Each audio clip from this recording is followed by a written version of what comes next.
Present ఉన్నటువంటి ఈ యొక్క ఎడ్యుకేషన్ సిస్టమ్ మీద మీ ఒపీనియన్ ఏంటి?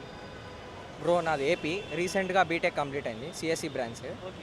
ఇప్పుడు నాతో పాటు ఉన్న మా ఫ్రెండ్స్ గీతమ్స్ కానీ చెన్నైలో సత్యభామ కానీ ఇలాంటి యూనివర్సిటీలు చదువుకొని వచ్చారు. 15 lakhs 4 yearsకి అయింది.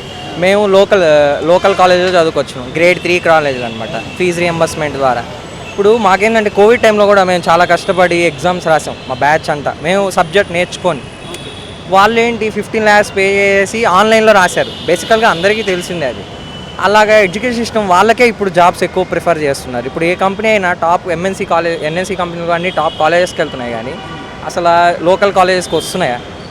Even it is Andhra Telangana రావడం లేదు. మళ్ళా కష్టపడి చదివి 60%, బేసికల్గా 70% ఉంది. వాళ్ళకేమో 90s వస్తున్నాయి.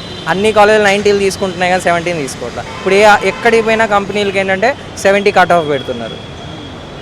ఇది కొంచెం ఆలోచిస్తే బాగుంటుంది అని నా అభిప్రాయం.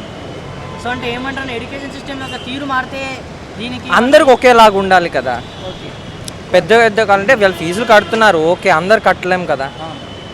అది జాబులు వాళ్ళు అది కూడా ఆలోచించాలి కదా. అందుకని అంటే ప్రజెంట్ మీరు ఏపీ అన్నారు కదా, అంటే ఏపీలో అక్కడ ఎడ్యుకేషన్కి సంబంధించి మేబీ ఐటీ సెక్టర్ కానీ ఎడ్యుకేషన్ పర్పస్లో కానీ అంటే డెవలప్మెంట్ లేక ఈరోజు ఏపీలో ఉన్నటువంటి యూత్ కానీ ఎవరైతే ఇక్కడికి వచ్చి చదువుకుంటారని చెప్పుకోవచ్చు అంటారా? అంటే డెవలప్మెంట్ లేకపోవడం కారణంగా డెవలప్మెంట్ అనేది మనకు తెలియదు. 10 years బ్యాక్ వరకు అందరూ ఎక్కడికైనా వెళ్తున్నారు ఐటీ సెక్టార్లో.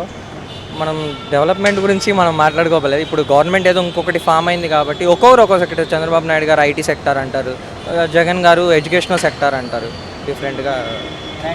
అంటే సో మీరు ఏపీ కదా, సో గతంలో జగన్ గారి ప్రభుత్వం ఉండే, ఇప్పుడు చంద్రబాబు గారు ఎన్డీఏ కూటమితో ఫామ్ చేశారు కదా గవర్నమెంట్. సో పాస్ట్లో జగన్మోహన్ రెడ్డి గారి ఒక పాలన ఎలా ఉంది, ఇప్పుడు వీళ్ళు వచ్చారు కదా, ఎలా ఉండబోతుంది అంటారు? చూడాలి కదా, చూడాలి. 2 days అయింది, చూడాలి.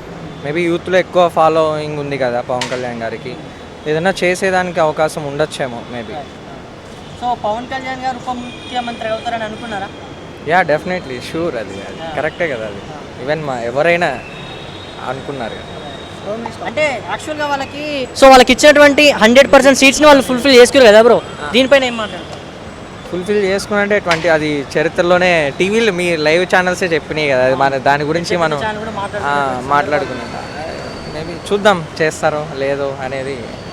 పిల్లలకి ఏదైనా మాలాంటి యూత్కి ఏదైనా చేస్తే బెటర్ అని అనుకుంటున్నాం. జాబ్స్ లేక చాలా సఫర్ అవుతున్నారు. యాక్చువల్గా కోవిడ్ తర్వాత నుంచి యూత్ అనేది చాలా సఫర్ అవుతున్నాయి జాబ్స్ వల్ల. జగన్మోహన్ రెడ్డి గారి ఓటమికి కారణం అంటే ఏమని చెప్పుకోవచ్చు? పాలిటిక్స్ గురించి మనకు ఐడియా లేదు.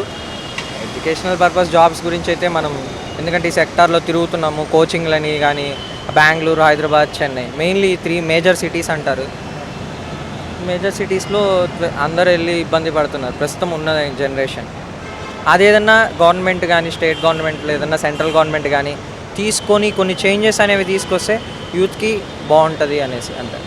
ప్రెసెంట్ ఉన్నటువంటి జనరేషన్లో మేబీ ఏపీ తెలంగాణ ఎక్కడైనా కానివ్వండి, విద్యార్థుల పరిస్థితి ఎలా ఉందని చెప్పుకోవచ్చు అంటారు? బీటెక్ చేసిన వాళ్ళైతే కన్ఫ్యూజన్లోనే ఉన్నారు బ్రో, డెఫినెట్లీ. అంటే చేయాలా వద్దా, జాబ్స్ వస్తాయా రావా, ఇటు పోతే ఎలా ఉంటుంది, అటు వెళ్తే ఎలా ఉంటుంది. గవర్నమెంట్ జాబ్స్కి పోదాం అనుకుంటే అది ప్రిపేర్ అవుతున్నారు, దీనికి పోయే వాళ్ళు దీనికి ప్రిపేర్ అవుతున్నారు. దేనికి పోయినా ఏం అడుగుతున్నారంటే ప్రాపర్ స్కిల్స్ అడుగుతున్నారు. కాలేజెస్లో స్కిల్స్ అనేది నేర్పిస్తున్నారో నేర్పించట్లేదు అనేది మనకే తెలుసు. మనం నేర్చుకుంటున్నాం దానికి తగ్గట్టు, కానీ కంపెనీ ఎక్కువ ఎక్స్పెక్ట్ చేస్తుంది. ఇప్పుడు చాలా ఎక్స్పెక్ట్ చేస్తుంది, లిటరల్లీ చాలా ఎక్కువ అడుగుతున్నారు. యాజ్ పర్ ఫ్రెషర్గా ఉన్నటువంటి ఫోకస్ అనేది ఏ ఇన్స్టిట్యూషన్ కూడా ప్రాక్టికల్గా స్టూడెంట్స్కి చేయట్లేదు, అంతే కదా. అంతే. మీ ఒపీనియన్ ఏంటి? ప్రెజెంట్ ఉన్నటువంటి జనరేషన్ మీద మీ ఒపీనియన్ ఏంటి? ఒపీనియన్ అదే గ్రేడ్స్ వైజ్ కాలేజ్ డివైడ్ చేశారు. అటానమస్ అనేసి, న్యాక్ అనేసి, ఈ డీమ్డ్ యూనివర్సిటీస్ అనేసి ఇలా డివైడ్ చేశారు. ఇలాగ ఇప్పుడు అఫిలియేటెడ్ కాలేజెస్ కొన్ని ఉంటాయి, వాటి పరిస్థితి ఏంటి, అక్కడ చదువుకున్న స్టూడెంట్స్ పరిస్థితి ఏంటి. అక్కడ మేజర్గా మా కాలేజ్ తీసుకున్నా వేరే కాలేజ్ తీసుకున్నా కానీ 75%, 80% టాప్ హైయెస్ట్ ఉంటుంది కాలేజ్లో. ఇక్కడ వచ్చేస్తే చూస్తే 85% ఉన్న వాళ్ళని అలో చేస్తామంటారు కొన్ని కంపెనీల్లో. అది ఎలా వస్తుంది? యూనివర్సిటీ వాళ్ళకైతే వాళ్ళు చదువుతారు, వాళ్ళు స్కిల్ నేర్చుకుంటారు, వాళ్ళకి 95 వేస్తారు, మాకు అసలు 95 అనేది వేయరు.